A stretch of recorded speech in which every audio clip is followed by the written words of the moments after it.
Good evening, ladies and gentlemen. Welcome to the Town of Cedar Lake Board of Zoning Appeals of August 14, 2025. Please rise for the Pledge of Allegiance. Pledge allegiance to the flag of the United States of America and to the republic for which it stands, one nation under God, indivisible, with liberty and justice for all. Roll call, please. Mr. Riley? Here. Mr. Jackson? Present. Mr. Burnham? Present. Mr. Hunley? Present. Mr. Corpora? Present. Mr. Austin? Present on time. Mr.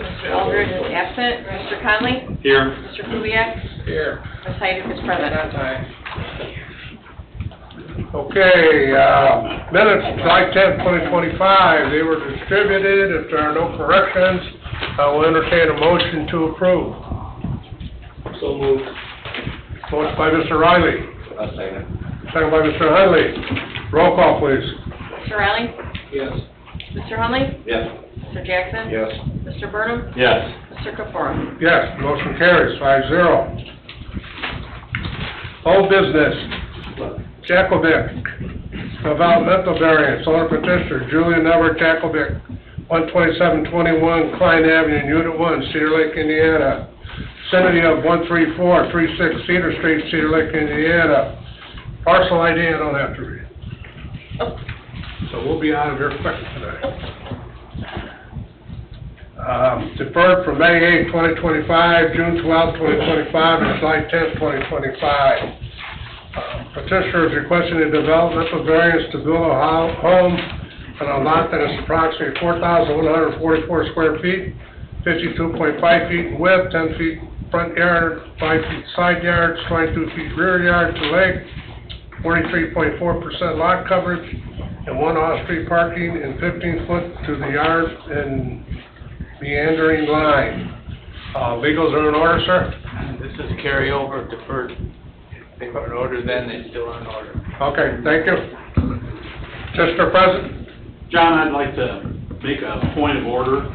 The new survey that you have makes the one off-street parking obsolete. They have taken care of that in the design of their driveway. So they have 2 off-street parking in their driveway in their surveys, you'll see there. So that doesn't have to be a part of it. So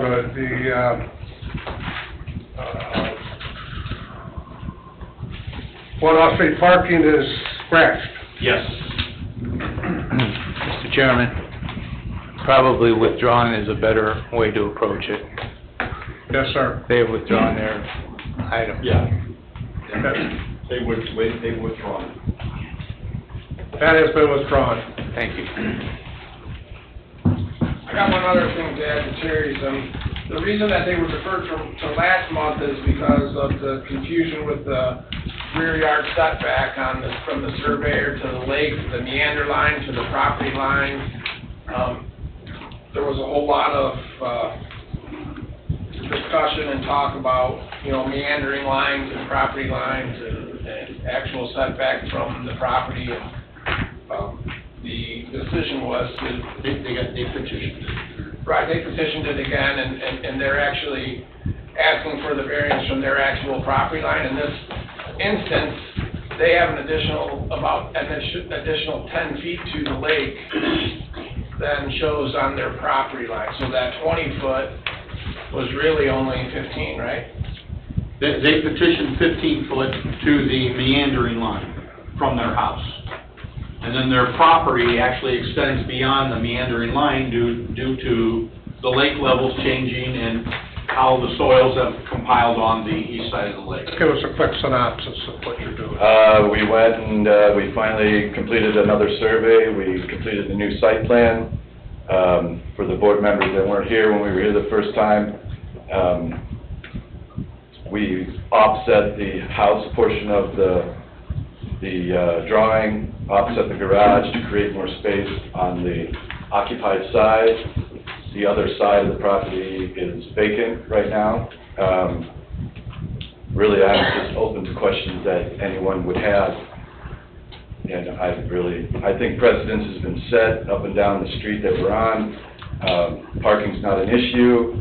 I really don't see any issues with what we're doing is pretty conservative compared to what's going on up and down the street, and we're just trying to comply and get a house built. Sure. So, If you'll grab a seat real quick, I'll call for some remonstrations. Are there any remonstrators for or against? Any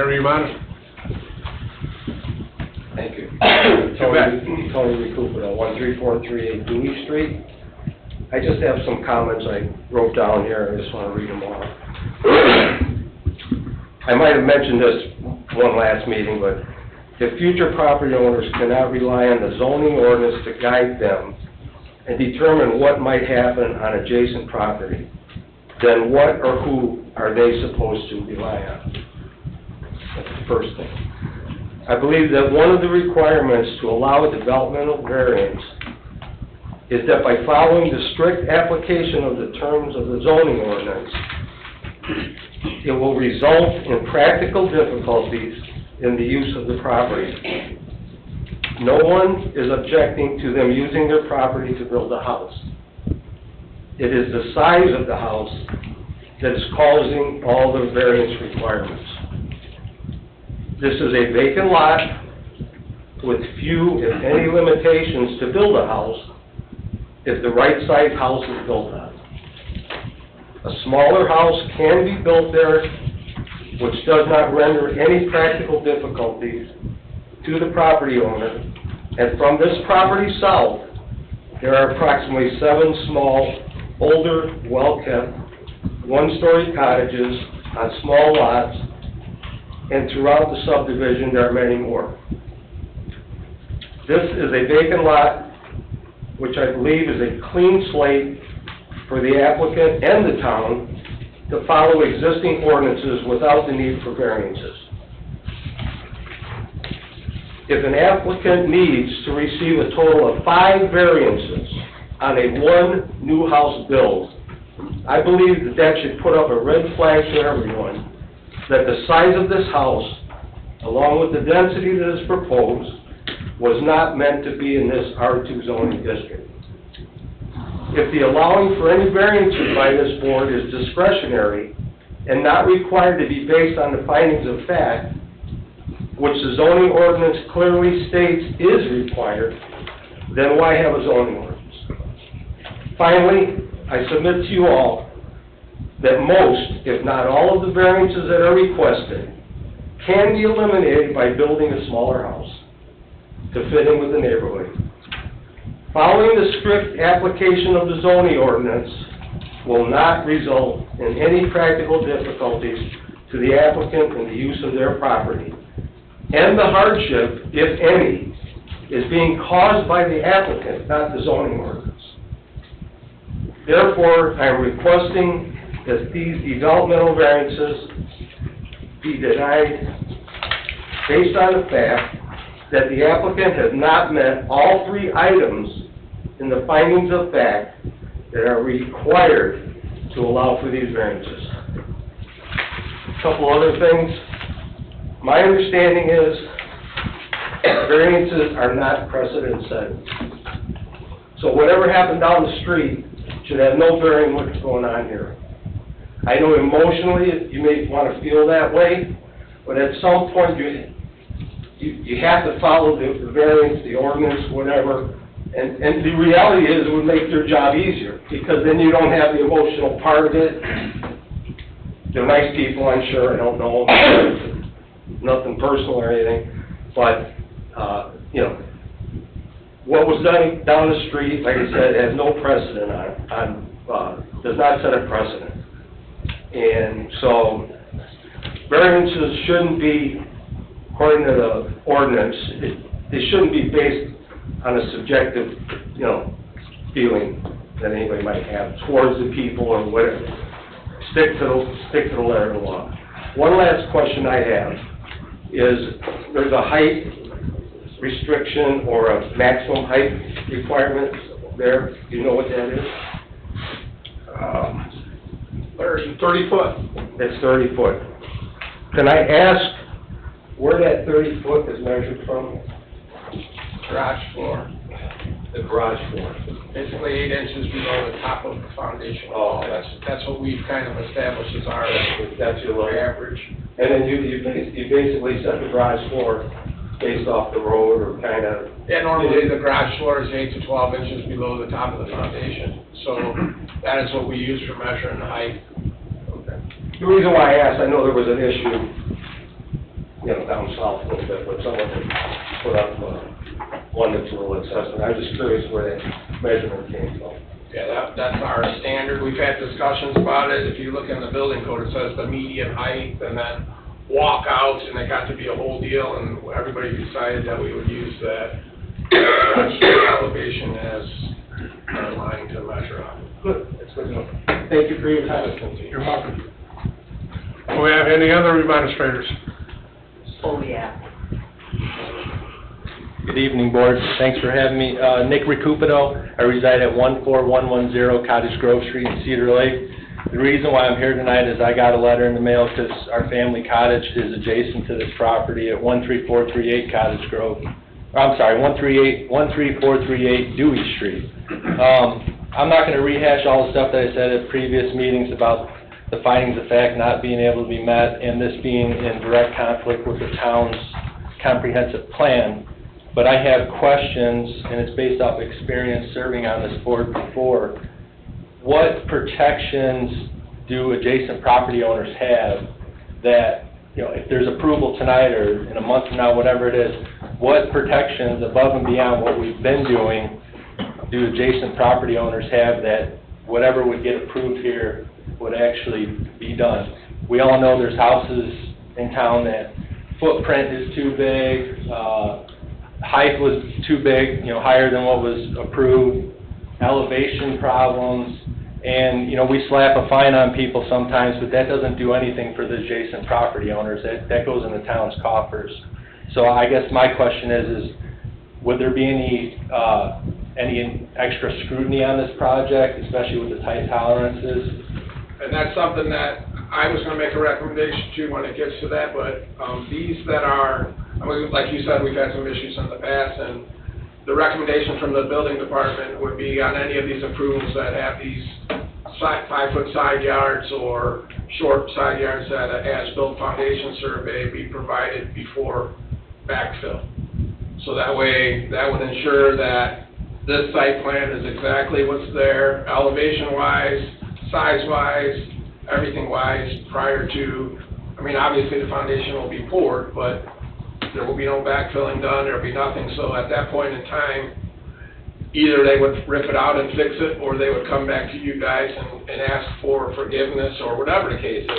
We can't stop anybody from that, but at least we would know prior to occupancy or prior to the house being completely finished 100%. And that's just something that, we've had several instances, as Nick knows, in the past, and that's going to be a recommendation from the building department on any of these that are, short side yards, whatever, lot coverage, anything that we feel is necessary to do something of that nature, and that will assure that it's proper before, there's a stick of lumber on the foundation, essentially, so. That's good news. One other question would be the height. So I know you guys do a framing inspection. Is that, at that point, do you guys measure for height then, to make sure that it doesn't get too far and the house is finished? Yes, and we always keep an eye on height, we try to.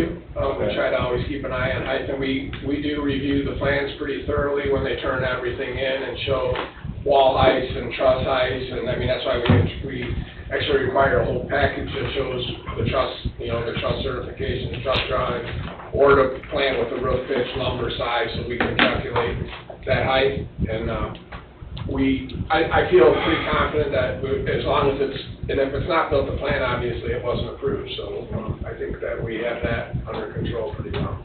All right. Thank you very much, Tim. Thank you, guys. Appreciate it.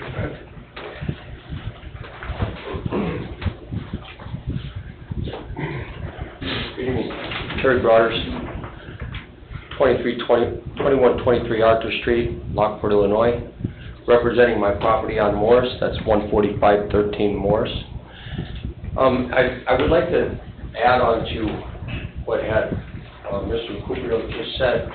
Nick, Tim, you and I had a conversation kind of on the side about, you know, things getting checked out before they go so far. And I think making those changes are a great idea, to make sure somebody doesn't build a whole house and you find out they're a foot too high, right? That makes sense. Now, I've built homes in the past, in many different counties and many different towns. And one of the things before we poured an ounce of concrete was when the footing was set, when we set that footing on, you know, below the basement walls, that was shot. And therefore, if you pour all that concrete in it's wrong, it's going to be, well, it's already there. But if you shoot the forms in the basement hole, get a certification on that square, it's going to be right. And no concrete has to be cut out. So once you pour that concrete, if you cut that footing and shorten it, you have a seam. That's just like, you might as well just cut the whole thing out. My point being is that if we're going to do that work after the concrete's poured, wouldn't it make more sense to site it, get that engineer to shoot it and certify that footing? Therefore, that square is square and in place on the property lines. Therefore, we don't have concrete to remove. Or we got to hear that old saying, what was it? It's already built. Well, the problem with that plan, Terry, respectfully, is that a footing is gonna be 10 by 20 or 8 by 16 or whatever, and that wall could be poured. If the footing is perfect and the wall is 4 inches off the footing and whatever, but that foundation that's poured, when that foundation wall is poured, that's the actual measurement that's gonna be used. So there's still, But if it's wrong, it's already poured too. I understand, Get that but square shot at the footing size, the dimensions are never gonna change. That's their burden to put it proper, and if you have a 5-foot side yard on either side, that means you have 0 tolerance. So a footing is gonna be 4'8" or 4'6" off the property line to the footing. I understand all that, but my point being, Tim, is that if that footing is in the right spot and certified and stamped, that concrete wall is gonna be 4 or 3 inches in on each side if it's done right. You're gonna have your overlap, you're gonna have your wall in the center. You just said the question. And your square is gonna be in place, so your property line, you know, that's not gonna change. The only thing you have to consider is how high All right, it's but going to be. You're right, Yeah, we're not here to discuss how they're inspecting. But just to finish up, Mr. Chairman, Sure. the one thing I've heard for the last 4 years is, well, it's already built. And that's one thing I'm trying to avoid. Thank you. I agree with you, that's. Yvonne Case, 13518 Dewey Street. I'm curious, we created the title for the legacy subdivisions, is that the correct title? The legacy subdivisions? I thought that was to protect them, not to fill them with huge houses and get rid of the little houses. This town has had a history, as you know, people who do not follow the plans. And then, so what, the town gets money. Well, we're the people that live there and have to live with the effects of it. This town, and I'm not saying you people specifically, this town over the years, I've lived here over 30 years. You got no problem at all blocking somebody's view of the lake. Go ahead, build that thing. We buy the houses for the view. And then you want to let somebody come in and build it high enough so we can't see anything anymore. How does that benefit us? It doesn't. Great, you slap a fine on them, the town gets the money. Goody for you guys. What about the rest of us that are screwed? I've had that problem already. I don't live anywhere near it, so quite honestly, their project doesn't even affect me. But I thought the whole legacy subdivision was to try to protect them, not to ruin them. I mean, you know, so it makes sense to have smaller homes, not these monster homes. That's, I mean, I don't know, that just doesn't even make any sense, much less having the people who live back behind it having to worry now if they're going to have a view. I'm sorry, but this town has been so reckless with that. And then they wonder why the taxpayers are so expensive. You know, you gotta think about the people that are already living here, not just the new ones that wanna come in and build. I think the town owes us something for that. And that's at least to try to help us protect our property, for crying out loud. Help us protect the atmosphere of the subdivision. There's a reason we picked this nice little tiny subdivision, because it was a nice tiny little subdivision with cute little houses, not monster little McMansions. I don't know. I mean, I know you guys are gonna vote however you wanna vote, but I just wanna get my 2 cents in. Thank you. Any other demonstrators for or against? Last call. Administration is closed. Is there some legacy left? No. None. R2, being that the house is torn down now, if it would've had a house still existing on it, it would've qualified for those rules, but since the house has been torn down, that's what caused confusion in the first time. If they would've come in here with the cottage that was on it originally, they wouldn't need any of these variances using the legacy rules. The house is not monstrous, the lot is pretty small, obviously. The R2 lot has to be 10,000, they only have 42? 4,200, so. Essentially, that's 4140. So there was a cottage home on this lot, and then they, on this whole 2-part lot, or just one of it? there was 3 little cottages that their Come back family up to owned. They tore them all down. So he took down 3 homes, and now he's building one. Sir, On half of the property, though. what's the size of the square foot of this house that you're gonna build? I think it's 1,800 square feet. And then on the height, the height of the house, is it considered a 2-story? I think it could be, yeah. And on this same street, is there any 3-story? Yes, And then going in between houses, existing homes that are there, Yeah. little cottages, what's the distance you say between each house? less than 10 feet. And you're at 5 with yours? No. With your new build? The house portion is actually gonna be 8 feet away from the line. The garage portion is about 6, between 5 and 6. Plus the adjacent lot, which has an existing cottage Yeah. that's 3 feet from the line. So between the 2 house structures, it's gonna be about 11 feet, 12 feet. So, there's ample space between, we actually pared the house down again, we took another foot out of the middle of the house to pare it over a little more. We took 2 feet off the depth of the house prior to our first variance hearing. So, since the last meeting and request, and this new site plan shows that we've actually went and pared it down, as much as we could, really, without dramatically changing the And you look. turned the garage too, right? The garage is, Now you won't be pulling straight in off the street, you're gonna go and do it. well, we weren't before that. It No. has always been that way. It's always It was been just that a way. mistake on the parking. We never needed the parking request.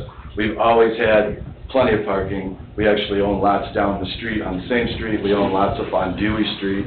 So we probably could park 40 cars on the properties that we own around that area. So, but the garage has always been perpendicular to the house, so we planned on getting into it that way. So, Okay. What's the height gonna be? They're not asking for height, are they? No, it's not even Less than 30. it's not even asked for a variance. Yeah. our goal with the height of the house is to, and we understand, there's people that want to see the lake. Right now, the Recupitos have a vacant parking lot above us that they've said that that's their parking, so I don't think they need that for their view. But with the neighbors in mind, our goal is to go as low as we possibly can. But we would like to maintain a sight line from the second floor. So, in actuality, it's probably gonna end up around 27.5 feet, 28 feet. Under 30. Yes, way under 30, so, So it's not a height problem. no, I don't think there is. It's under 30, there is no height. And actually, the house portion of the build that's 8 feet from the line. So there's not even, it's just the garage. We offset the garage from the house to create more space, so we had a place to put an air conditioner, and as well as create more space between the existing dwelling that's there and what we're going to do. So it ends up being about 11 or 12 feet away. I mean, it's a decent easement there. It's probably more than anyone else on the street, honestly. So, I got 2 questions. Go ahead. I understand if the house is on it, it's tore down, it's no longer a legacy lot if it was a legacy lot? Correct. If you left that house up there, you could have built this house there. Yeah, without variance. probably He close wouldn't to the even have to line. come to see you. How much does it have to be reduced to be in compliance, the size of this house? Well, unfortunately, the lot has to be 10,000 square feet to start, so, that's the problem. You know, so the lot's only 4,700, so, I mean, and according to our ordinance, you have to have a 10,000 square foot lot to build. Oh, the total of the 3 is only 4,200? No. 1.5. One We and a half. took 3 and split it into They 2. split it into 2 lots. The 3, they split into 2. Oh, you have a vacant lot next door, you own that too? My Well, there's husband nowhere- owns yeah, it. yeah. Yeah, family owns it. Yeah. He's gonna build a house there himself. With permission. So what you're saying, even if he, built a house for just 25% coverage, he couldn't build it because it's under 10,000 feet Without a variance. without a variance, Yeah, you cannot build on this property without a variance at all. period. At this point in time, cannot. I'd just like to add, I think that we're kind of trying to make the best of it. We see all around this subdivision, you know, people are taking 2 and 3. There was a whole campground of cottages there that someone developed, and there's large single-family homes there. We took down a cottage that was on dirt. We took down a cottage that had an inferior block foundation that you could not realistically build on. And to save a block foundation wall, to call it remodeling, which that was the intention to begin with, but it just seems silly to try and use this inferior foundation and call it remodeling, and we could have stayed 3 feet from the property line like that. Someone in the family passed away when we were demoing it, and, you know, COVID hit and all that, we went through all that. But I just think, you know, what we're doing is, it's relatively conservative. We're taking 3 lots, we're getting rid of 3 cruddy cottages that were really just not good. We're making a larger lot, we're eliminating a well, because there was 3, so now we're going down to 2 if the other adjacent property is developed. So I think we're moving in the right direction as far as progress is concerned. It's not a McMansion, it's a single-family home, it's relatively conservative compared to what's been going on all around Cedar Lake. So that's really all I have to say. Anyone has any other questions for me? And you'll be living in this residence too? We'll be full-time residents. We're full-time Cedar Lake residents right now. We've owned the property for 85 years. My wife's family's always been a part of the Cedar Lake community. We allowed Cedar Lake to put their sewer equipment on our property that's a couple houses down. We've always felt that we were a part of the Cedar Lake community, so, yeah. Any other discussion? We have a lot of lots in Cedar Lake that are gonna be legacy lots. If they turn down, we're gonna have a lot of vacant lots. Won't be legacy lots anymore.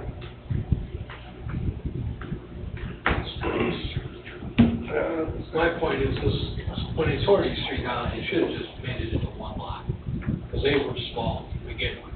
Can't hear you. This, area should have been 1 lot, not divided into 2. Once they tore them down, if they would've built on that lot as one, they would've had enough room. Splitting that 3 lots into the 2 gives them these 2 small lots. I don't know that that was the code back then, when we split them, actually. I don't know if that was the code. Yeah, but if you combine them into 1 lot, which you can do, But it's 2 separate families. that I know that. I know you split it into 2 families, but now you lost, what you got 2 small lots that are unbuildable, basically, without you coming in, and if the other guy comes, he's gonna have to do the same thing. Yep. Because you divided it, the 3 lots into 2 small lots. And what should have been done, maybe, I don't know, if you get that, then that would have been done in your family, is somebody should have got all 3 lots, if they wanted a house on the lake. The 2 lots that we have now are actually larger than any of the other lots on the street that have houses that are bigger. And that, you know, that was done, I had no part in that, but I'm saying is, if that lot, that should have been 1 lot on the lake. Well, we went through the town to subdivide the lot was split. Which you can do, I'm not saying you can't do that, but then you get yourself in this situation here. Well, we were Whereas here before. technically, you made 2 unbuildable lots. We've already had a That should have house. been maybe discussed with you before you separated them. Well, we already Say, hey, you're going we already had a drawing before COVID that was approved That was for the third to and build the on house. this lot. We had a permit. Nothing, it's probably approved contingent on you coming here to get all this stuff. No, No, it it wasn't. was approved to build, Yeah, Right before COVID. we just didn't pay for the permit At this because, board level? yeah. because COVID hit and. Then why are they here if it was approved? Expires after 1 year. Right. COVID hit, they didn't do it, so they have to. Well, that's on them, because they could have came in and said, They had a hey, death on a it's family. COVID, we need an extension. That's what should have happened. When that year was coming due, they should have called, not called, called in and said, hey, it's COVID, we can't build right now, we need an extension. We've actually downsized significantly. I agree, but you could have given an extension, Plan commission could have done that, Jerry. yeah, knowing the situation at that time.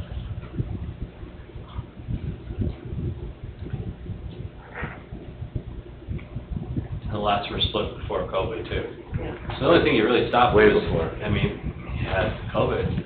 That Yeah. stopped a lot of people, so. We had a death in the family as well, like 2 weeks after we took the cottages down. My uncle died, And COVID hit, and then my mom got sick and came to live with us, and for a year and a half, and she passed. So it's just been one thing after another. So,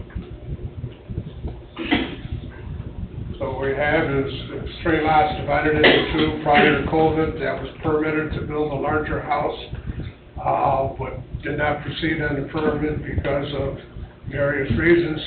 Now they've downsized, they're in here asking for variances, which basically is, that's what we're here for.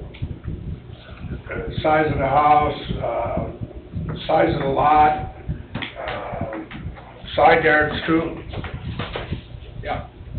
Yeah, so I mean, it's basically, but basically what they're gonna wind up with, should they build there, is, in my opinion, a normal lot that's in that subdivision.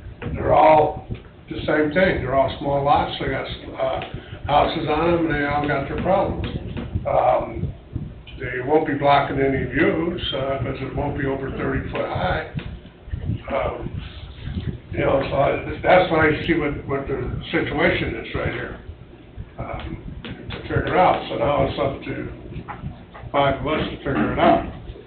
So do we have any other discussion on this, or? Why didn't we see the former plan? You did. That was the way one? That was the one they brought to the last meeting, and then they started talking about it was different, you guys wanted a new site plan. So that was the original? That was the original one, which was bigger than this. They did make it smaller, and they did, got the new site plan with the right numbers, and the original, that was the original one from a few years ago that they had previously. Yeah, the house shape changed, or the size, we want to see where it's going to sit on the property, so that we can make an educated guess, the rest of it as to, what we should do there. Do we have any other questions? Or discussion? If not, then I'll entertain a motion.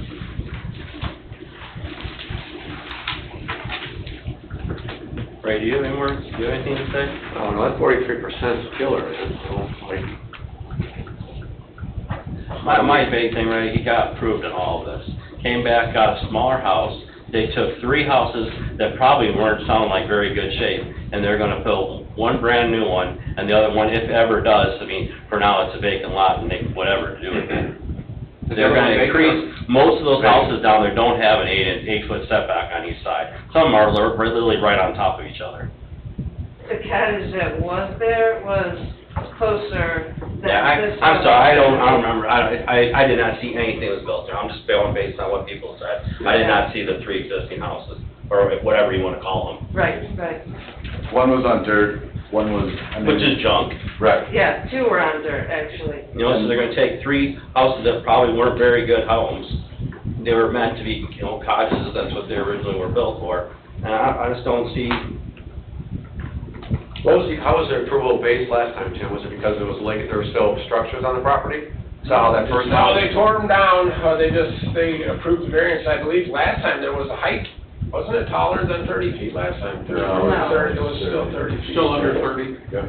So it's Yeah, it was- basically the it same was just thing that you bigger, guys but are saying. The lot is, I mean, they do have an extra 10 feet of lot to the water, but the math is based on, that 40, I mean, the lot, the depth is pretty shallow, that's kind of the, I mean, it's not a big piece of property at all, so.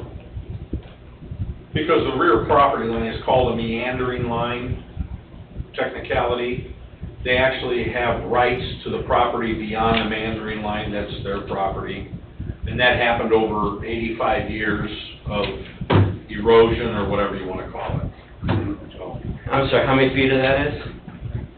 Tim says about 10, I think 10 in some spots, maybe 7 in others, but it's not as consistent as the meandering line, which is the If you line. look at that based- survey on your iPad, you could see Yeah, I'm looking at it. Yeah. quite a bit, it's about 10 feet. I don't have a problem with the lakeside. Right. And none of that is considered into the square footage.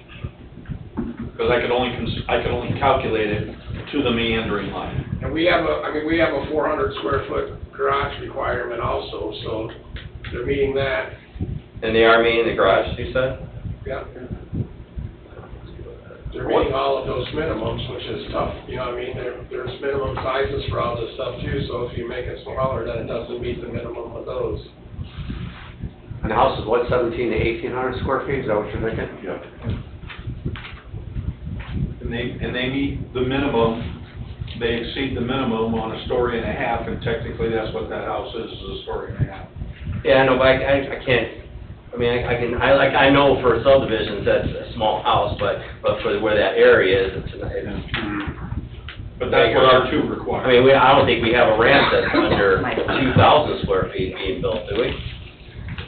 In town of Cedar Lake? There's not a lot of ranches. No, most of them are full 2 stories.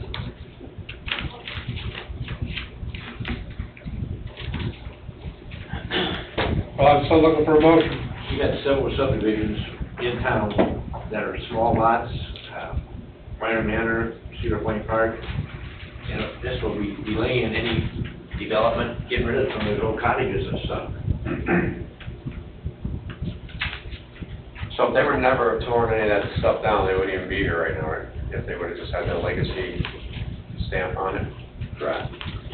If the buildings were unsalvageable, dirt floors, cinder block foundations that were not very solid, for someone to come in and, like you said, leave a cinder block wall and for a remodel job, and leave it, put concrete around it, and have that inferior part of the wall, doesn't make sense.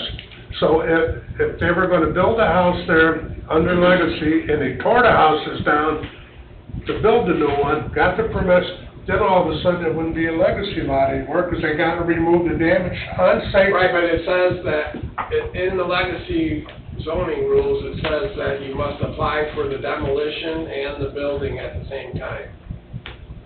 So you can do it, but Okay. if you don't do it right, you can't do it. And they, Yeah, I remember that they- now. Her uncle happened to, they said they tore it down,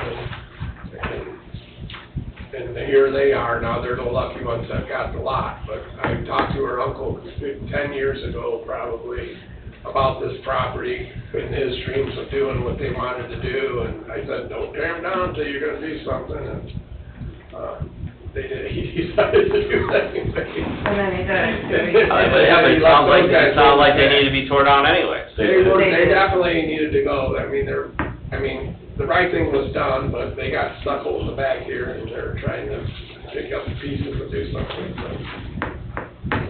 so.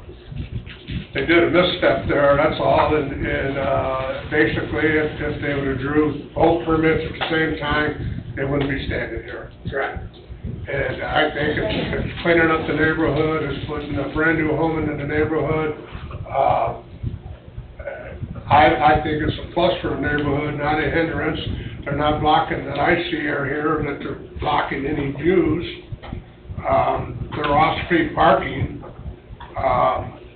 We're gonna have, only one, they That was managed to get it just a to two. mistake, Yeah, that that was was a made. mistake. We've always had plenty of parking. Yeah. Yeah, I'm talking about right at the property, not your lot down the street. No, right Oh, at the yeah, property, yeah, sir, two-car right garage. there. The vacant lot next door that you can build on? No, on the existing, this property. The driveway. This We driveway. had 2 spots. We got two in the garage, Yeah, we got. I assumed two in the they came driveway. that they Well, submitted to that's the not wrong. I'm not arguing that point. It's not a I'm just trying to make a point here that I think everything is a plus for the neighborhood. That's all I'm trying to do. I'm not trying to I would argue. agree with you. I'm trying to move this along. Thank you. Yeah. Thank you. Well, just like that. I'll make a motion to approve the petitioner to request development variance to build a home on a lot that is approximately 4,144 square feet, 52.5 feet width, 10 feet front yard, 5 feet side yard, 22-foot rear yard to the lake, and 43.4 coverage lot, and a 15-foot to the rear yard, whatever that is. Meandering line. Meandering line to the findings of the fact. I have a motion by Mr. Burnham. Do I have a second?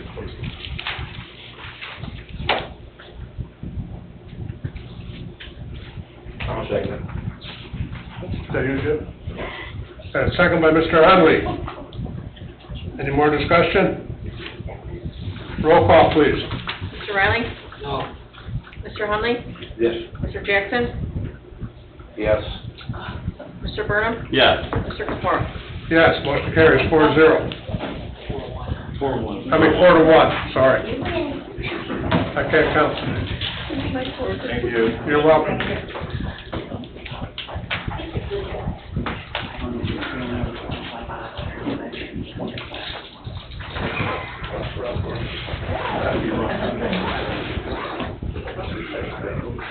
Number 2, Koonsma, developmental variance.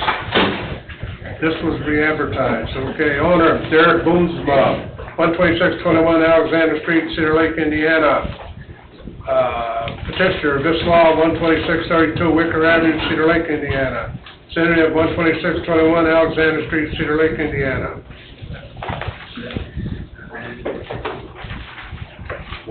This developmental variance is to allow the petitioner to build an accessory building that will have an exterior wall height not to exceed of 17 feet and a total building height not to exceed of 25 feet.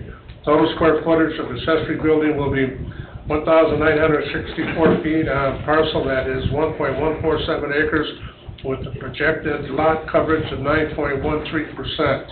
Our legal's in order. This is the carryover item, legals were in order Thank before, you. and they still remain. Thank you, Mr. President. As I indicated before, I am losing my voice, so I will try to talk into the microphone so they can hear me this evening. Attorney Nathan Viss on behalf of my client, Derek Boomsma, 12621 Alexander Street. My client owns this property with his family. He has a pull-behind trailer that he utilizes for vacation with the family. It's about 12 to 14 feet high, looking to keep it indoors, as right now it's exposed to the elements. In order to do so, he'll need to build a second exterior structure on his property. There is a small shed on the property right now. We would have gone before you last month, but suddenly there was a question as to whether or not we were exceeding the total of 1,600 square feet that's allowed for secondary structures on the property. And we realized that we were approximately 364 feet over. So you requested that we amend our petition and re-advertise for that, and that's what we've done. So this evening, the variances that we're requesting is to allow an exterior sidewall height of 17 feet, the standard is 10 feet, to allow a total building height of 25 feet, your standard is 15 feet, as well as allow additional square footage for accessory buildings for an additional 364 square feet. As I outlined in my initial application, I do believe that this application meets your variance request worksheet for a developmental standard variance. One of the difficulties that any municipality faces is you need to have standards, but those standards are not a one-size-fits-all as you just discussed with the last project. So here too, we have a client that desires to build a shed that's going to accommodate what has become a very standard pull-behind trailer for vacationing. In order to put that under roof, the existing standards that you have do not meet it. So what my client is looking to do is enable a good-looking shed structure that will be able to house it, wide enough on each side so you can access, maintain it, work around it. It's going to be stored on the backside of his property where it's behind the trees, out of view. And when you do that, and when you store these personal property items out of sight behind locked doors, you're adding value to the neighborhood. You're avoiding the possibility for nuisance to occur. In addition to that, it also meets number 2 on your developmental worksheet, which is it's going to add value to the neighborhood. So my encouragement this evening would be that you would adopt the variance request worksheet that we've submitted and grant all 3 developmental variances that we requested. All right, let me call for some remonstrators. Mr. Do we have any remonstrators for or against? Mr. President, before you do that, let me stand corrected on the legals. The legals were made for tonight's public hearing, and all the documentation in the file reflects a timely file. So we're okay? We're okay. I just wanted to correct what I said earlier. Okay. Do we have any remonstrators for or against? Any remonstrators for or against? Nobody online? Remonstration is closed. Building Department, any comments? I guess my only comment, I mean, I'm just not a big fan of the height, but I see where it's that way in the back in the woods. I guess my question is, how tall is the door need to be to get the camper in? I mean, does it need to be 17-foot sidewalk? You gotta have a 16-foot door, or? 14-foot high door, so that results in the need for the 17-foot high sidewalls, so that allow for a proper standard pitch. But you don't need 3 feet above a door to open it, I mean, 3 foot of wall. No, it's in the center, so then by the time you get to the exteriors and the pitch, yeah, the building design was put in the initial application. It was just to give that space to them. I've got a copy here if you'd like it. And I just, I mean, I know before we've had people, you know, put a cathedral ceiling or whatever, you know, but I mean, a 17-foot sidewall for a 14-foot tall door is tall. I mean, usually you only need like 18 inches for that door to open. Did you get your door specs or no? For a 14-foot door? 14 tall, 15 wide. Because the camper is 13.4. Will you give your name and address for the record, please? Derek Boomsma, 12621 Alexander Street, Cedar Lake. Thank you. Yeah, I guess, I mean, that's my only, I get it, and I understand that you need a 14-foot wall to get your camper in, but I don't necessarily agree with the additional 3 foot of sidewall, you know, for an overhead door, because that's another 3 feet of height, you know, I mean, usually you can get a overhead door in 18 inches, so like a 15-foot six, or, I mean, at a very minimum, a 16-foot sidewall, you'd have 2 feet for your door to open, which is plenty. So that's just, I mean, that's just a comment. I mean, I know it's in residential area, it's in the back. I mean, obviously the house is 172 feet off the road, and it looks like the barn is another, He's gonna be 30 feet off of his back property line. which is the railroad tracks, huh? It's about 400 feet. Yeah, the barn's way off the road, which, again, I get that, but I guess that's just a comment, I guess, that's it. It is pretty isolated. Did you request that height, or did the contractor come up with that height? The contractor to accommodate for the roof and the door height, that's what they recommended. Accounting for the roof as, for the pitch? For pitch, yes. Yeah. You can lower the walls and still keep it 6 inches. So Tim, are you saying that 17 foot would do it? Sorry.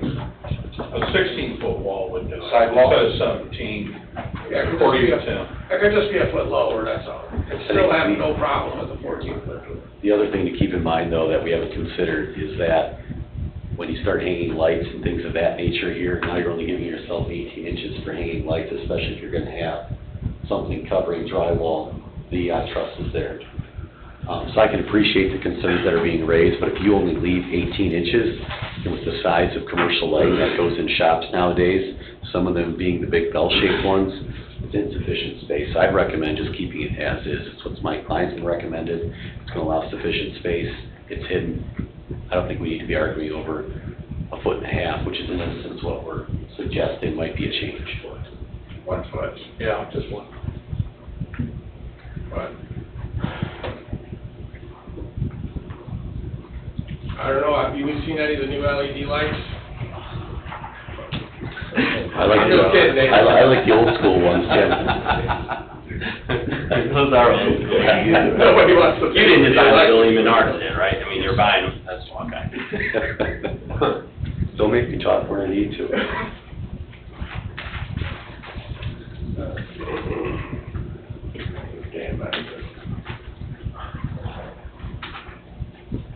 Is this abuts the railroad tracks to the west? To the backside, yes.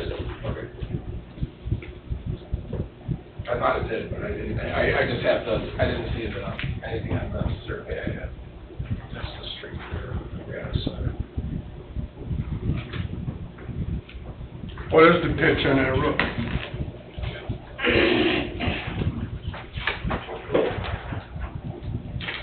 Well, I'll show you. Well, I got pictures, is that the number? 412. Yeah, I know. 412. That's a 412? That's what he said? Yeah.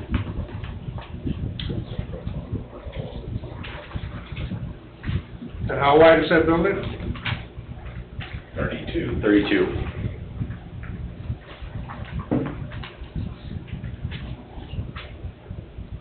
Feet.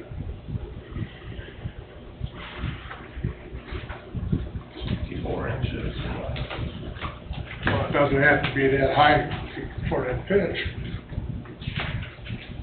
You got 412, you're going in every,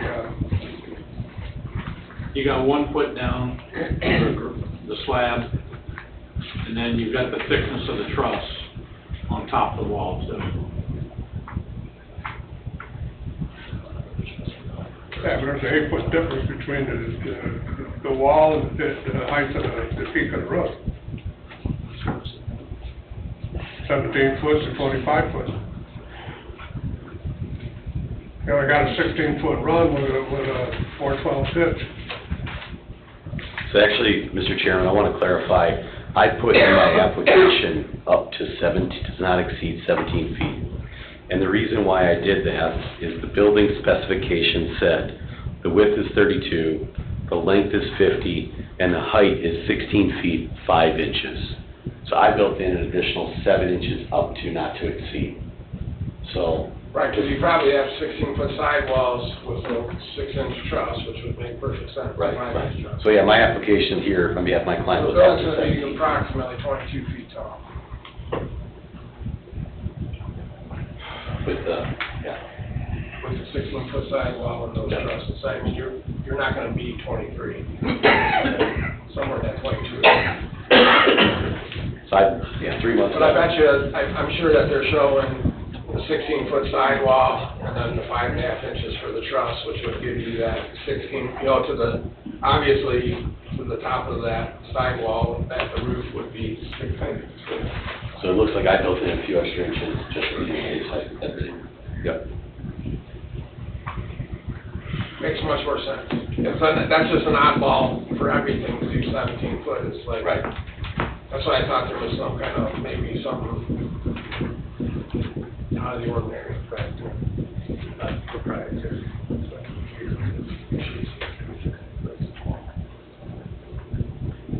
Mr. Chairman, what I would suggest is we can add into the record that it's subject to the post-frame building estimate that's dated March 31, 2025, to meet those specifications.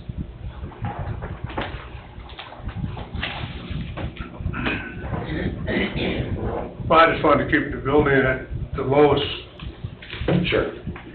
height that we can get it to Yeah. still, And I think, accomplish what the gentleman wants. yeah, I think what Mr. Kubiak is indicating is that when you go with a 16.5 sidewall and a 412 pitch, that's going to get you to a roughly 23-foot high. So when I put 25 in my application, I was just trying to cover all the bases with what we had. So he dropped it to, Reduce it a foot. I say he put 25, it's actually 23. And you're counting the trusses on your sidewall. Normally, we measure to the bottom of the trusses for a sidewall height. So, normally if your sidewall's 10 foot, then regardless of your roof size pit, your rafter size, that goes on top of the sidewall. So basically your ceiling height where your trusses sit across is your sidewall height. Right. But on that, it probably doesn't have overhang, and they're counting they're counting that truss space or the gutter as part of the sidewall height. So, makes me feel better than 16-foot walls with 412 pitches out, what I'm saying, though. That makes, that's adequate for a 14-foot door and to do The lighting and everything, yep. LED lighting. It's America, Tim. I mean, high potent, not LED. Huh? It's America. I know. Still got plenty of room for them lights. Do we have any more discussion? Any more discussion? Mr. President, Then I'll entertain a motion. Dave's got a question. are there any other restrictions you want to consider on this oversized building on this lot? Things that are protective of use and continuity, same use, not changed use? We've done in the past here, conditions that say no business. Residential use only. Yeah, types of things. They're standard things. But we haven't talked about that here.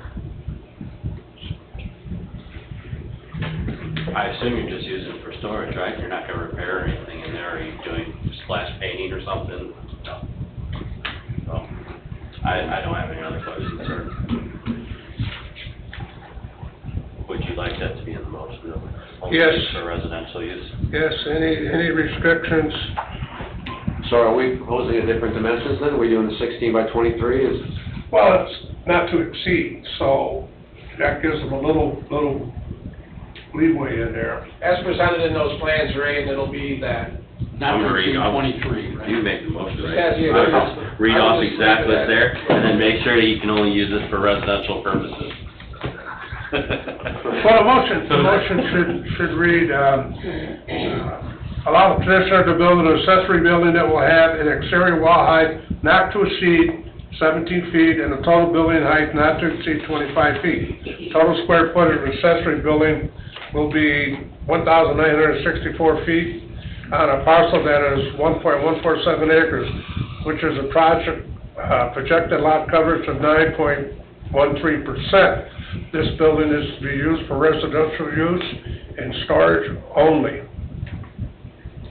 I'll make a Per the motion. finding of fact. And I'll make a motion to that. But you want Ray to do that. You Mr. Burnham. You just read it, you're all right. I guess just for clarity, John, I think it should say both accessory structures, so it doesn't sound like the new building Well, is. it says accessory building. Paul? Yeah, 'cause that was the new one of 1,600 plus the old one of 300 and, Yeah. so it's actually to allow a building of 1,600? You know, it says. Well, the total building accessory. It says accessory building. It says Buildings, plural. accessory building. Yeah. Okay, Of okay. 19. It's plural.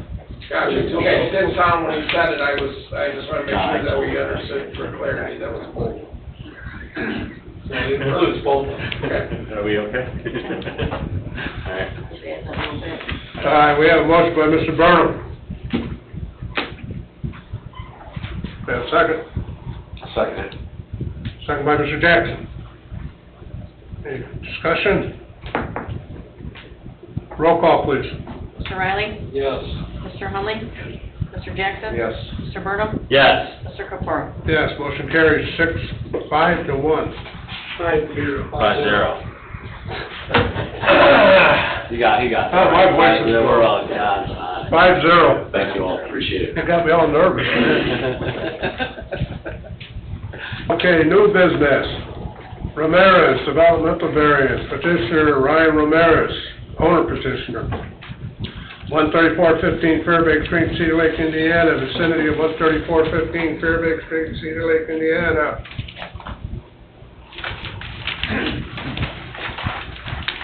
This developmental variance is to allow the petitioner to have an auxiliary shed under lot that is 6 foot from existing house. Previous location of old auxiliary shed. Are legals in order? Legals are in order. Thank you. Gentlemen, I want to make a point of clarification, and this is something that we didn't find out till today. The petitions were always for 6 foot, and that's what it was understood to be. Upon inspection, one of the inspectors went out there and actually measured the distance from the shed to the garage, and it's actually 5 foot 2 inches. It is still under the 10 that is required by the ordinance, but it is a little less than the 6. And we make that as a point of clarification. But it is still less than the 10 that the ordinance states. So there's an amendment? What's that? Is there an amendment to the petition before the board? We should make the amendment, yes. You have an amended petition before you tonight, based upon the explanation of Mr. Conley. For 5.2, 5 foot 2 inches. 5 foot 2 inches. 5 foot 2 instead of 6. It was, I guess it was assumed it was 6. Let's just put it to you that way. It started out at 6. Bad tape measure, I guess. All right, state your name and address, please. Ryan Ramirez, 13415 Fairbanks Street, Cedar Lake, Indiana. And give us a quick synopsis of what you want to do. I just am looking to replace an old shed with a slightly larger shed in the existing location. Is that shed gone now? Yes. All right, will you have a same size as the old one? No, it's bigger.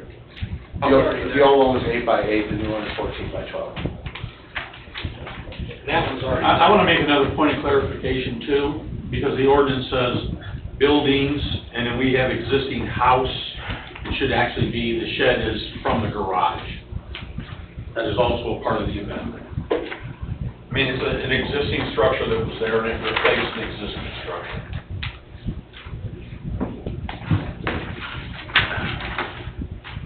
Are we allowed to ask questions? Yeah, just a minute.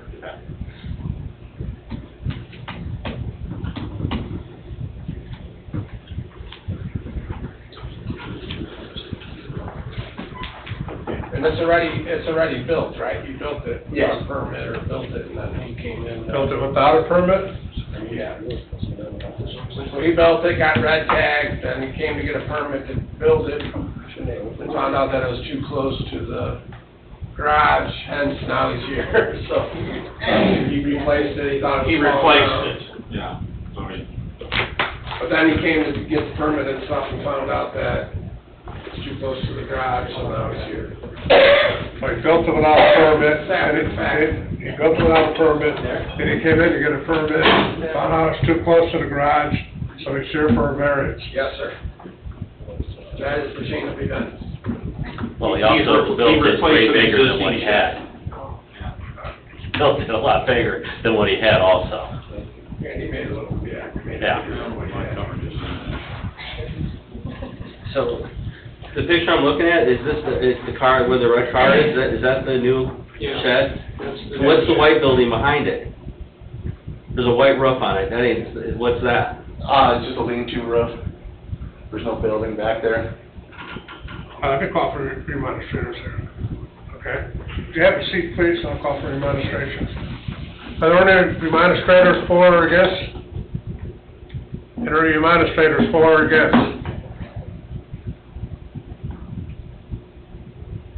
Last call? Demonstrations are closed. Okay. You can come back up, sir. Go ahead. So where that red car is on the picture, that's the new shed that you built? Are you looking at the same picture I am, sir? Their picture? Is that it? Yes. And then how much do you own the property south of this, or whatever direction that is? I am, How far are you off the existing property line? the back of my garage is 6 feet off of the back of the existing property, so that shed should be,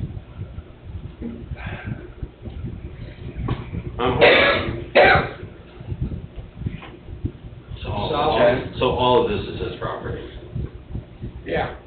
that yellow line? I mean, he owns all of this too. He owns all that, which would be the east side of the building. It's probably 85 feet from the Bragg property line.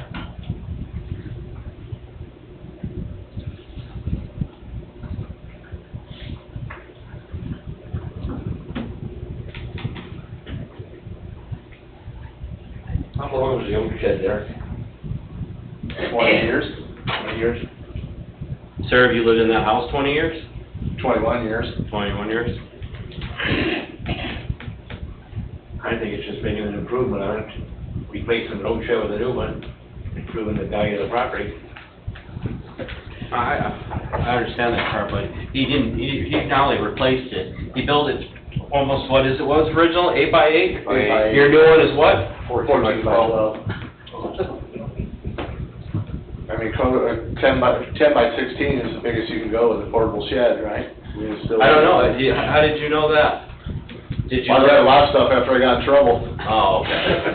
Because if you would have read that, you would have known that you had a full permit to put that particular item on your resume, correct? I mean, Correct. honestly, I didn't think it was gonna be that big of a deal to put a shed where I already had a shed. If I would've, I would've Yeah, taken a bunch. you didn't put, you went and got a lot bigger. It's not, you didn't just take what you had and replaced it with what you were doing. You made it a lot bigger. I needed a bigger shed. I'm not gonna deny that fact from you. I'm not gonna stand here and lie to you about the measurements of it. It's definitely bigger than the old one was, but it was strictly in the name of progress and improvement. What was his penalty for not getting a permit? What was he penalized? Well, he hasn't been penalized at all, but normally, once they get through this process, he will pay 3 times the cost of the permit. But we weren't able to issue him a permit due to this, so at this point in time, I mean, He'll he'll pay charge. 3 times the, They'll pay 3 times the amount, the original permit time. what's that rough cost on that? It'll end up being about a $150 fine. On that size, do you have to have a floor? What did he build, a 12 by 14? 12 to 14. Does it have to have a footing? It has to be on a pad, yes. Are you on a pad? I'm on treated 2 by 10s on a gravel pad, on a compacted stone gravel pad. What's it supposed to have? Is it supposed to have a concrete floor?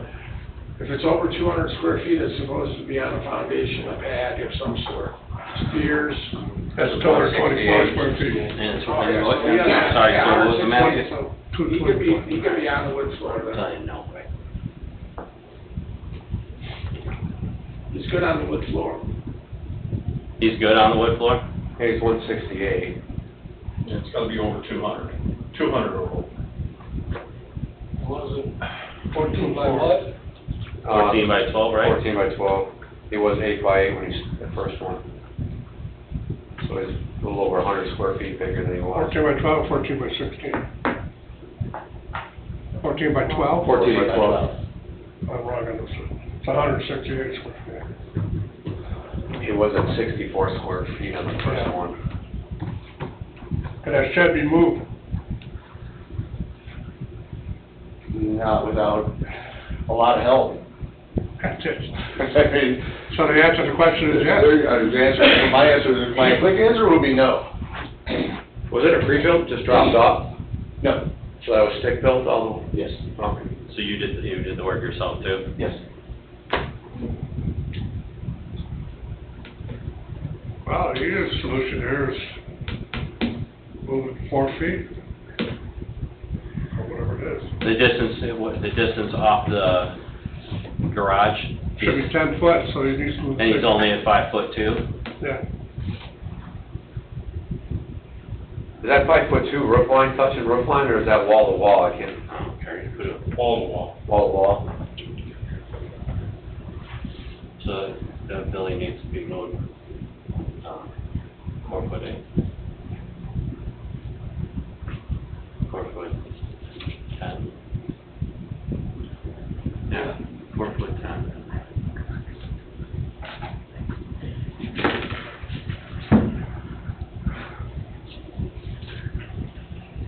I don't have any other questions.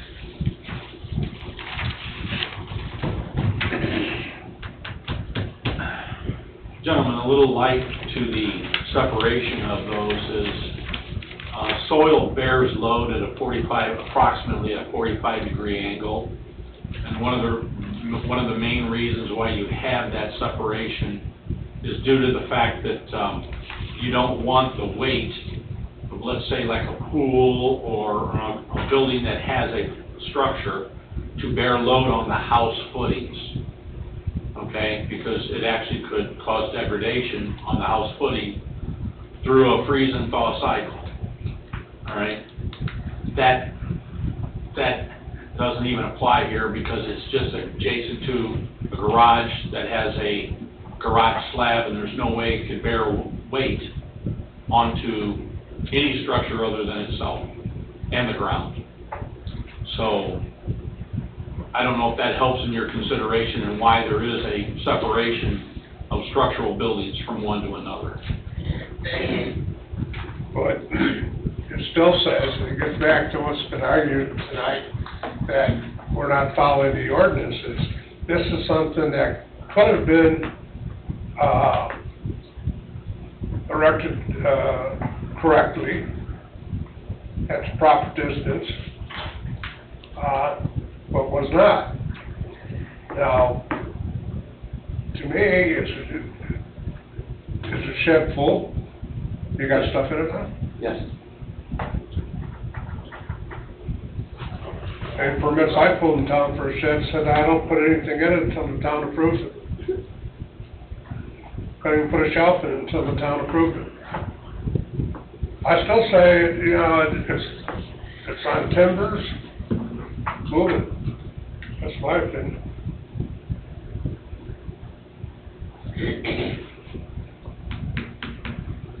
Have any more discussion? I don't.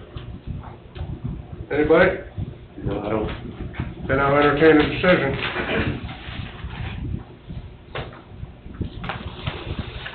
I know mine said, I'm not gonna grant, I wanna make a move it. Tim, is there anybody in town that does that stuff? Not free, I'm talking, is there anybody? There's a lot of shed people, but I Could bump that over. An empty shed, it can be moved with a bobcat, he's not moving it to the other side of it, I mean, he's literally moving it 6 feet. I mean, he built it without doing any justification to where he should have done with ordinances. I mean, an empty shed is capable of moving. I'm not granting this. He needs to move that shed, and he's got plenty of property here, so he needs to move it 4 foot 10 inches to be in compliance with the ordinance. So I'll make a motion not to grant it. That's what you want. Making a motion to deny the approval? I am. Got a motion by Mr. Burnham to deny the petitioner's request. Do I have a second? I'll second. Second by Mr. Riley. Any further discussion? Roll call, please. Mr. Riley? Yes. Mr. Hunley? No. Mr. Jackson? Yes. Mr. Burnham? Yes. Mr. Campora? Yes, motion carries 4-1. Got that one right. All right, so I gotta move it over 4 feet? 4 foot 10 inches. You get the 10-foot clearance. Thank you. Do I have to come back to another variance meeting after that, or do I just get my approval? If I move it 10 feet away, I'm good? Just need to get a permit and then scooch it. Okay. You just gotta show that you're gonna be 10 feet away from the existing garage on your permit, that's all. You got it.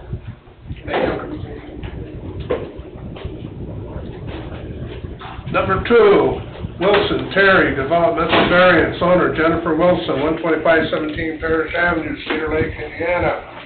Petitioner Mike Terry, 12517 Parish Avenue, Cedar Lake, Indiana, vicinity of 12517 Parish Avenue, Cedar Lake, Indiana.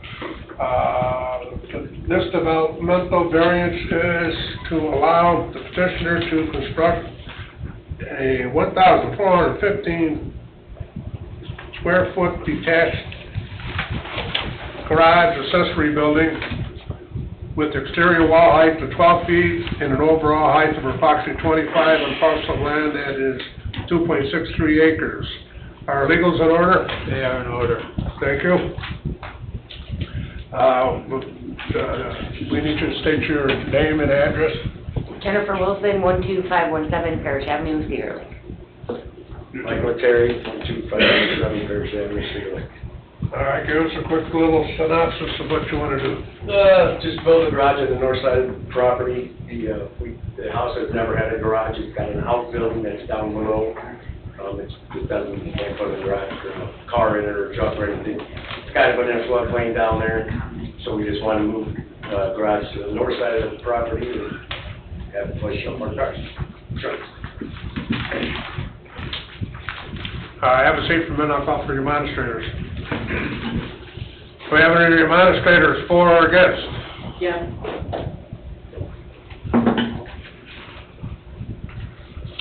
Name and address for the record, please. Good evening, ladies and gentlemen. I am Barbara Smith. I reside at 12525 Parish Avenue, Cedar Lake, Indiana, 46303. They are requesting that the interior walls of the structure, which I am deeming as a pole barn, as the drawings I saw in Terrence Connolly's office indicate a metal building, be 12 inches overall, and that the 25-foot on the outside. That is a very, very tall garage. So if the garage area is 12 foot, what are you doing with the additional 12-foot height?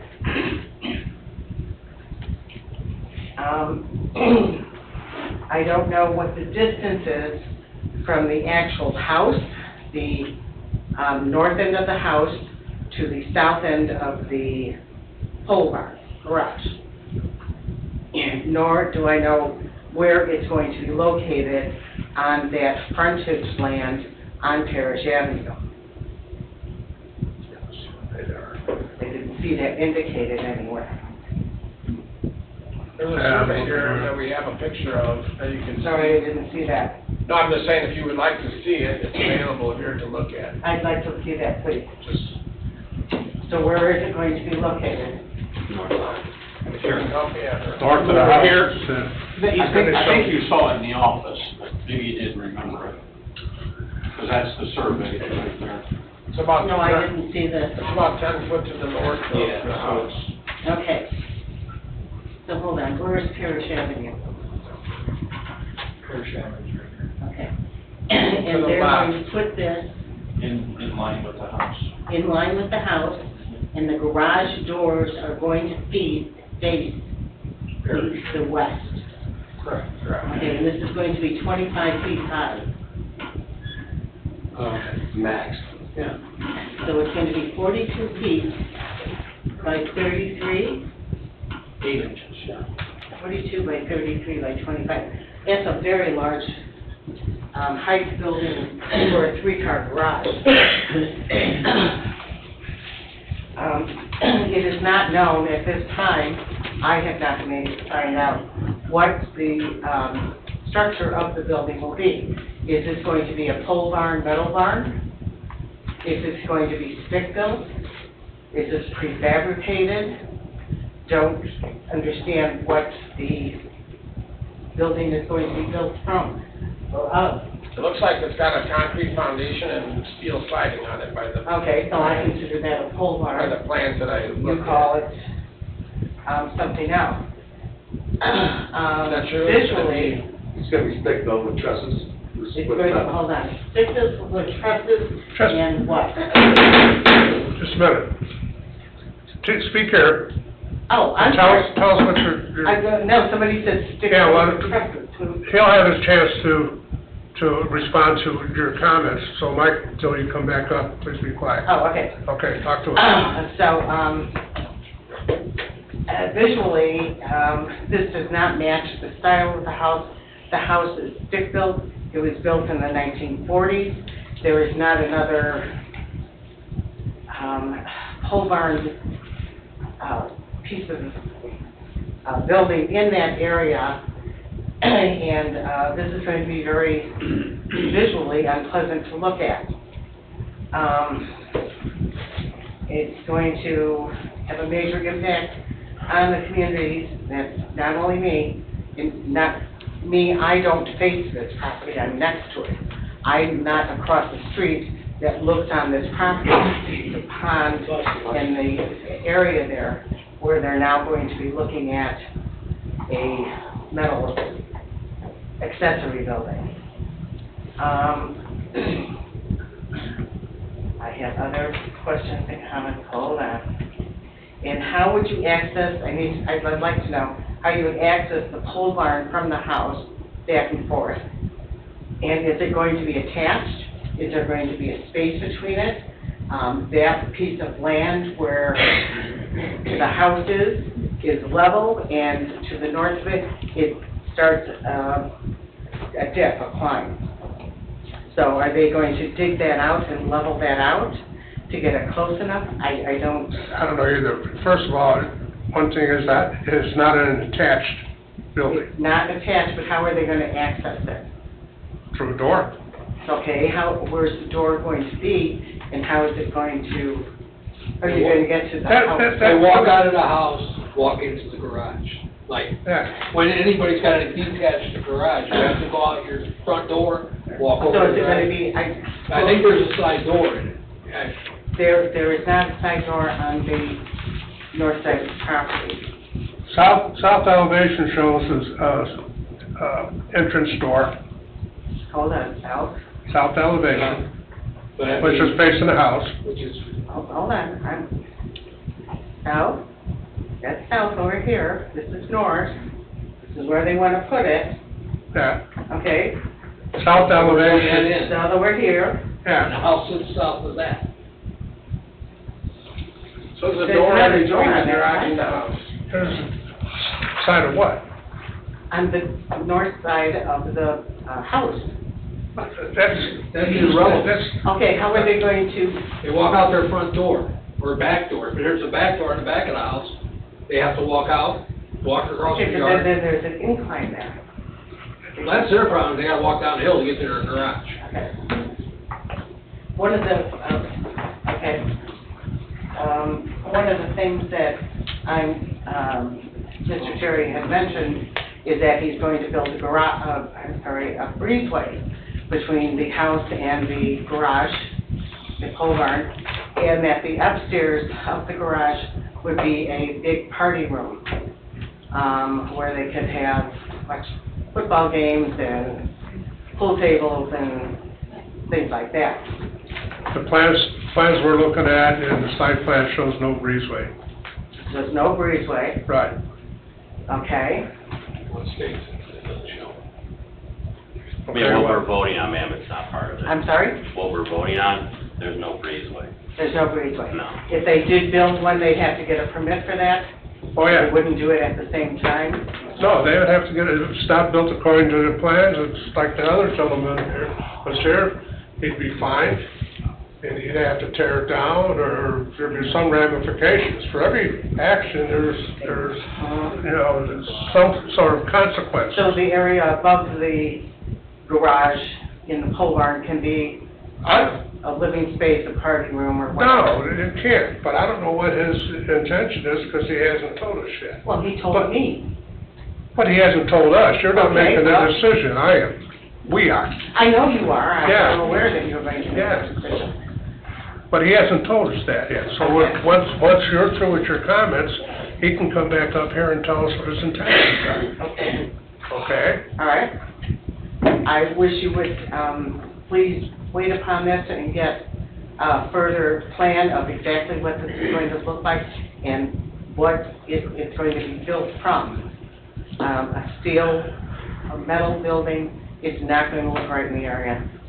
We don't have any others in that area, and the people across the street have had tens and tens of thousands of dollars improving the inside and outside of their houses, and this really is going to be an eyesore. You can get it to match the color, you're not going to get it to match the attitude of the area, Okay, okay? sure, I appreciate your time, thank you all. thank you. Do we have any more remonstrators, for or against? Anyone else? Remonstration is closed, you can come back up.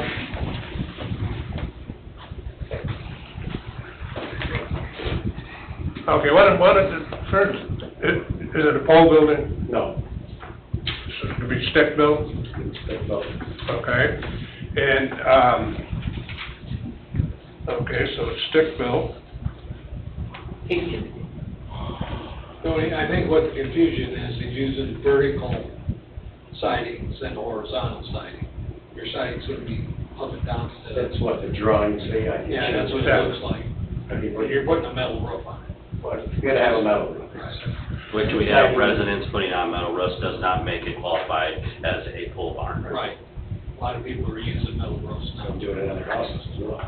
Yeah. Correct. Okay, now, why is it gonna be 25 foot? 12-foot ceiling, I was putting a 10-foot door, single door on one side, and a 16-foot, 9 door on the other side. Well, you have an 8-foot attic. What's the 8-foot attic? Storage, Will there be water, electric, a bathroom there? and only in the lower part. But nothing in the upper part? You're not gonna have your football party games with crab legs and shrimp and... Down the road, if we... That I wasn't invited to? Upstairs, then we would have to come back in and ask for that. And right now, it's just gonna be a garage with water downstairs. So, yeah. Will there be electric to it? In the downstairs. Yeah, I would assume there'd be electric. Yeah, okay. Yeah. And no breezeway. No breezeway. That's not part of it. That's gonna be down the road, if we decide to do it, but right now, we're not. It's gonna be unheated? No, It's gonna have heat, electric, and water. Tim, is there a rule that you can't have a room above your garage? I mean, as long as you're not using it as rental property, I feel, who are we to dictate what this gentleman's gonna do with his attic? Yeah, but you can't use it as a living space. Right. You could use it as storage or something Well, like that. he's gonna be out in the elements in the dead of winter. I hope you're gonna heat it, because all your water is gonna be a waste of the time. You have power to pull it. Is there a requirement that he has to have something to do above that attic space? that he cannot do? Other No, than renting it out and pulling in an apartment, I get that part. If it was connected to the house and was living space, there'd be certain fire code regulations that would need to be met, you know, drywall ceiling. He'll still have to meet those I mean, requirements to do. Would it be, I mean, yeah, it's possible, but yeah, there's no rule against it. As a matter of fact, the house, I don't know what kind of pitch is on the house existing, but I thought this matches the roof pitch of the house, or does it? It's 6'12" on the house, 6'12" on the house. 6'10". And the house is taller than the. So he's gonna have the matching pitch of the existing house. He's gonna run water, electric, and sewer, right? You're gonna put a bathroom in there, right? And it's not gonna be rental property, correct? And you're not using it for commercial use. And it's just gonna be, storage and for your car, a garage and storage, basically. If it changes from that, then you gotta come back in before us or somebody. What's those doors again? They're not very tall, right? Would you have an 8-foot and what? An 8-foot and a gate light. Your Yeah. garage doors? Yeah. 8 for the 16 and 10 for the 6. Okay, so just standard? Yeah. So Tim, on my personal garage on my house, if I wanted half the garage to be where I could sit and stare at my car, and the other half, I wanted to put a man cave in there, is there a restriction for me to do that? In my garage? I'm just questioning, this gentleman, we're dictating what he's doing with his space, and what part of that is, do we have the right to do that? The garage is a garage. I guess the only thing that I could think of is if that upstairs got converted into living space, there would be fire codes that would need to be met prior to it becoming living space. If it was attached to the house in the future or whatever. I just wondered if I just want to make sure that there was not a word so I wasn't aware of. Putting a couch, I mean, you drive through these new neighborhoods, a lot of people have a pool table and a couch and a TV in their garage. You know, I epoxied my floor, I drywall it, I insulated it. If I want to heat it, why shouldn't I be able to heat it if I'm going to sit out there and wax my car? Because that's my thing to do. You know what I mean? And what's the difference for you using that storage space that's up to code, to use to whatever you want to use it for? I'm just wondering if there was a rule on that. Okay. No, a lot of times when a larger building, I know I built one of these buildings probably 20 years ago, and with the approval, it had a large attic just like that I used for storage, but with the approval, it was said that that could never be turned into an apartment or living space, because it's that big of a room, and in her defense, I mean, you could turn that into a rental apartment. Right, which I'll put in the motion that it's not to be used for rental or. Right, but it could be, I mean, that's a large enough area that could. It absolutely is, but I just. Rental space or something, which. I agree. I think is a wise thing to add to that it couldn't be used for that without, I mean, then. And you have no problem me putting that in the motion? As a rental? No, it cannot be used as a rental property. Right, yeah, no. And it cannot be used for any commercial aspect. Right. No repairs, side job. I can work on my own stuff, right? Exactly. I would hope so. And I hope you want to put a heater in there, because you'll be wasting a lot of time. And as far as the exterior, they just have to submit the plans for approval, right? So, so whatever everybody agrees to, that's what you can put on the outside of it, I take it. Yeah, there's no rule against using, I mean, if that picture was completed and you used a vertical pole barn siding on the wall, actually, this property is over the. It's over 2 1 acres. acre, so post-frame building would be allowed, I mean, in this size of property, so essentially his height and his, wall height is why he's here, the building is within. Yeah, his dimension, it's only 1,400 square foot, 1,428, he's allowed up to 2,000 on that size of property. So. And that's not even on their variance. We're not even judging on that. Thank Right, you but for just that wouldn't be used for an apartment or something in the future, is a good. It's more of an affordable apartment, Well, I'll put, if you'd like me to, when you're ready, I'll make sure I put that in. Non-living stairs. Correct. Not non-rental property. Non-living. Non-living, the garage is living.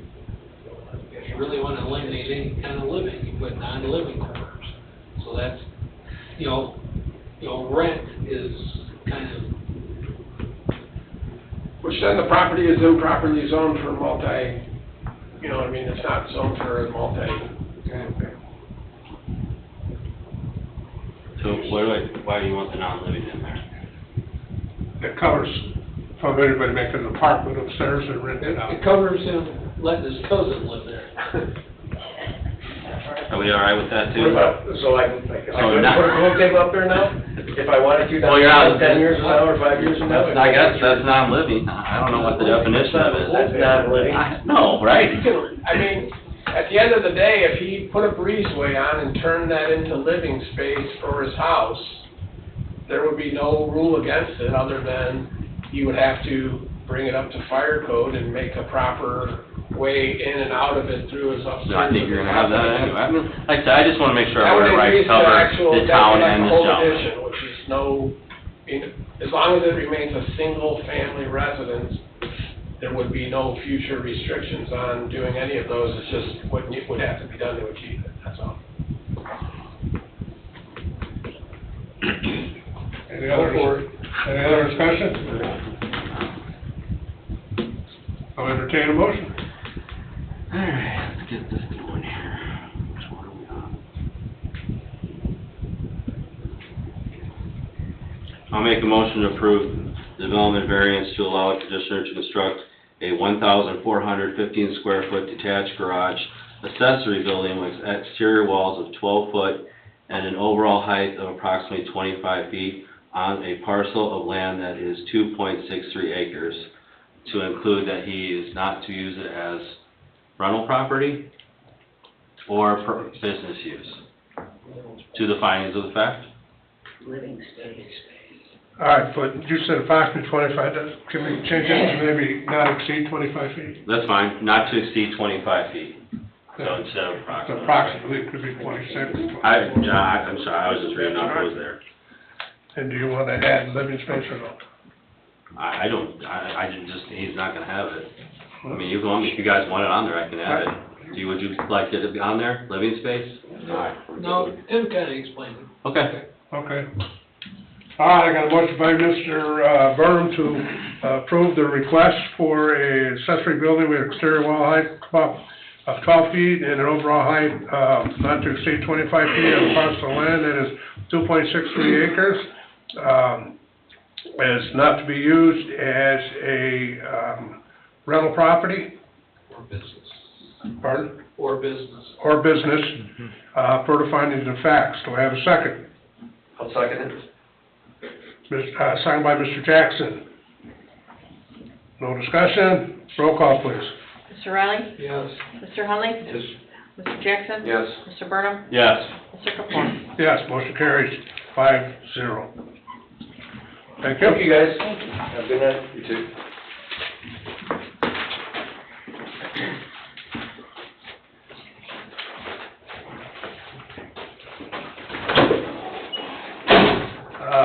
Number 3, Porter, developmental variance, owner, Porter Legacy Trust, Craig A. and Mary R. Porter, 13600 Cedar Street, Cedar Lake.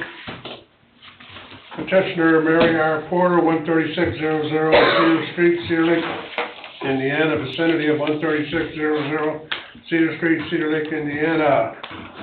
This developmental variance is to allow the petitioner to construct an addition to her existing residence, maintaining the building line with the side yard width and offset of approximately 3.7 feet. Our legals in order? Mr. President, I'm not certain. I don't see the green cards here. My suggestion is... They're good? No. Are you talking I didn't hear that. Yes? Green cards, No. there's no cards there. They're not there yet? Yep, there you go. That's all I got. Now they're there. Just to prove I'm awake. Thank you. Hi, state your name and address while he's checking them. Mary Porter, 13600 Cedar Street, Cedar Lake. Okay, if he's gonna speak, I would. You can. Okay. Give us a quick synopsis of what you wanna do. My husband has Alzheimer's and early onset Lewy body dementia. And so we have our bedroom upstairs right now, and we'd like to make a master bedroom, a handicap bathroom on the main level. So we'd like, there's, as you can see, there's a bedroom on the main level. We want to square the house off to make a master bedroom with a handicap bathroom. It would cost us a lot more money if we have to inset 1.5 feet, or, you know, instead of just squaring the house off. So we're asking for that extra variance. There's plenty of room between us and our neighbor. I also got a letter from Mike Trandy, our next door neighbor, that says, hello, my name is Mike Trandy. I'm on board in agreement with what Craig and Mary Porter wants to do. Feel free to call me. Sincerely, Mike Trandy.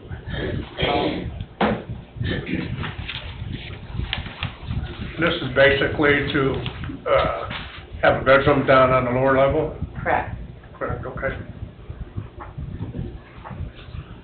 I don't see where the addition is on there. Where the, if you look at the overall view, John, it's where the trampoline is. Oh, okay. Okay. On the south property line. All right. Yeah. So, ma'am, so I have this right, the existing house, you're gonna go straight off that back corner Yep. where the trampoline is. Yep. That open area is Yep. gonna be finished. You're gonna follow the back wall of the existing house that's already there, and that's where you're gonna add your room, ma'am? Correct. Okay. So you're maintaining the same distance you have right now with that existing room, right? Correct. All right, if you'll grab a seat, we're going to sit right up front here. I'll call for your administrators. Oh, and can I say one more thing? Yes. I'm sorry, I wanted to clarify that there was a little bit discrepancy of what side of the house the addition was going to be on. It is on the south side, not on the north side of the house. Okay. Because there was, not a discrepancy, but I know concerns. Sure. Thank you. Okay, well, that's what I was gonna get up and ask for confirmation. And quite honestly, this town has been so inconsistent over the years. I live next door, so I got the registered letter. I came down here to get information, and I could get a little bit of verbal information, but I couldn't even see, just show me. I wanna see the drawing of the survey, and just show me where it's marked off that it's on the left side, or that it's on the south side. And less than 2 months ago, my neighbor on the other side, I got a registered letter. I came down to the town, one of the ladies came up to the window, pulled the file out and showed me the drawing. And I was able to see what I wanted to see that answered my question.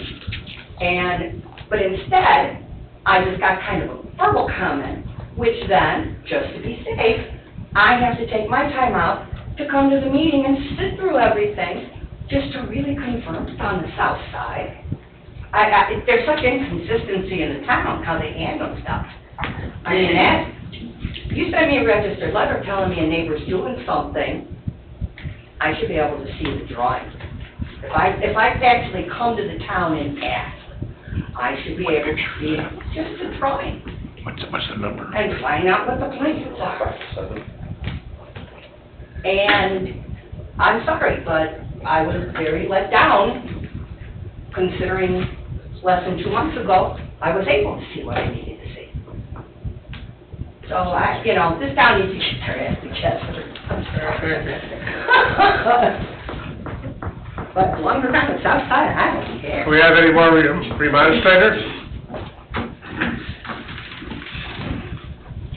Are you going to say something to me?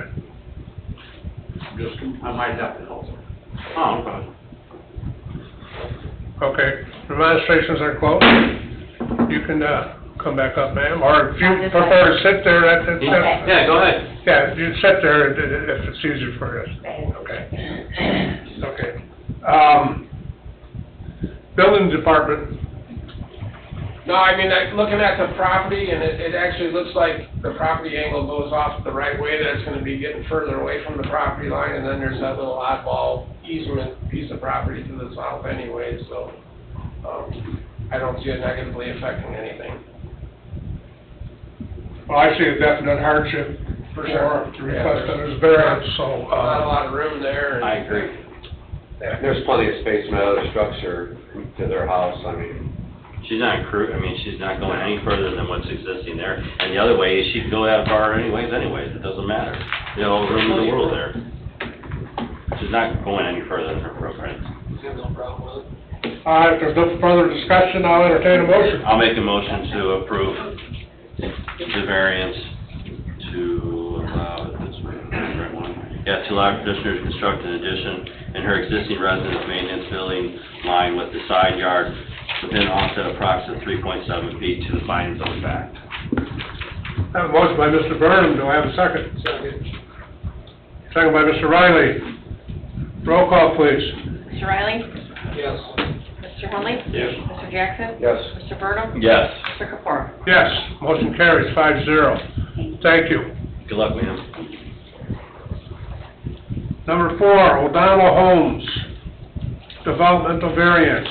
Owner petition, O'Donnell Homes of Crown Point, Limited, 812 White Hawk Drive, Crown Point, Indiana, vicinity of 13512 Lakeside Boulevard, Cedar Lake, Indiana. This developmental variance is to allow the petitioner to build a home on a lot that is 11,138 square feet in total, with lot coverage covering 30%. Are legals in order? Legals seem to be in order. I do not have the green cards, perhaps your petition. You have it? We'll get everything back.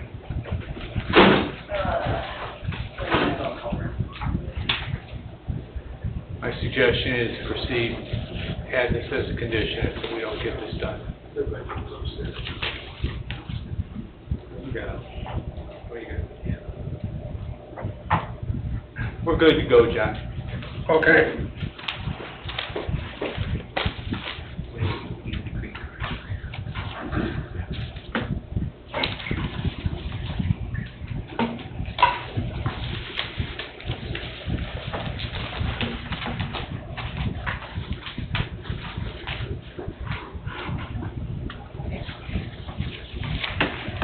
Name and address for the record, please. My name is Michael O'Donnell. I reside at 812 White Hawk Drive in Crown Point. How's what you want to do here? I'm requesting a variance to build a home that exceeds 25% coverage, but it's under 30%. And I've built another ranch, 2 ranches that exceeded the 25%, but it stayed below the 30%. This is over in Lakeside? Yeah, Correct. Lakeside subdivision. And the reason? 3-car garage? 3-car garage, and we have like a 14 by 14 covered patio in the back. Go ahead, sorry. No, it's a 14 by 14 patio along that 3-car garage. The house is only 2,064 square feet. Is this gonna be your home or is this a resale? Resale. This is what we've been allowing in that subdivision. Yeah, as long as they stay in that. And like, most likely, it probably went over because of the covered porch in the back. Right? Yeah, have a seat for a minute, I'll see if it's in the remonstrator, doesn't look like it, like I called. We have any remonstrators for or against? And any remonstrators for or against? Last call, demonstration is closed. Building department, any comments? Nope, just consistent with what's in the rest of that neighborhood. Once you put the patio, you Yeah. can only get one or the other. Any discussion, board members? No, same stuff we've been looking at before. Now entertain a motion. I'll make a motion for a development variance to allow a petitioner to build a home on a lot that is 11,138 square feet and total lot coverage of totaling 30% to the findings of the fact. Second it. Have a motion by Mr. Burnham, second by Mr. Jackson. Roll call, please. Mr. Riley? Yes. Mr. Hunley? Yes. Mr. Jackson? Yes. Mr. Burnham? Yes. Mr. Kapur? Yes, motion carries 5-0. Thank you, sir.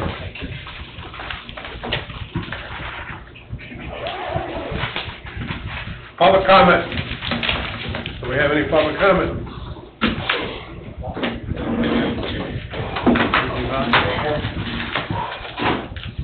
Good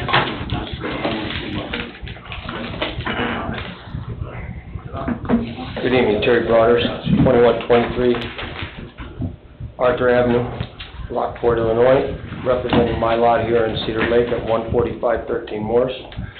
I'd like to just backtrack and ask a couple questions and clarify a couple things. I'd like to go back to number 2, I believe it was in old business.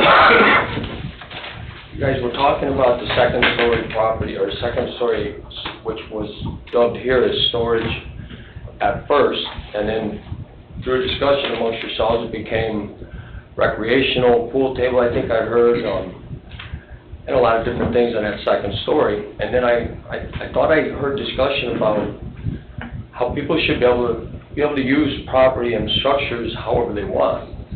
And what I wanted to bring to everybody's attention there is the reason a lot of our ordinances and codes are in place is for public safety. And the second that you take out, or the second you don't put into that ordinance not to be used for, living space. Living space also includes recreational living, not just sleeping. We're talking about people being in a second story, so we're talking about egress, we're talking about access, we're talking about a lot of factors when you talk about putting people upstairs. Now, when you guys eliminated that section of living space, that allows him to do whatever he wants upstairs. Now, my question to the building department would be, when he does come in for a permitting, if he does do something to that effect, wouldn't he have to do a double layer 5/8 type X, a 42-inch staircase? There'd be a lot of factors that will go into using that as a recreational space. Recreational space is included in the living space category. We're not talking about bedrooms now, but take for an example, maybe he has a bunch of grandkids over there sleeping for the weekend. What if they decide to put bunk beds up there?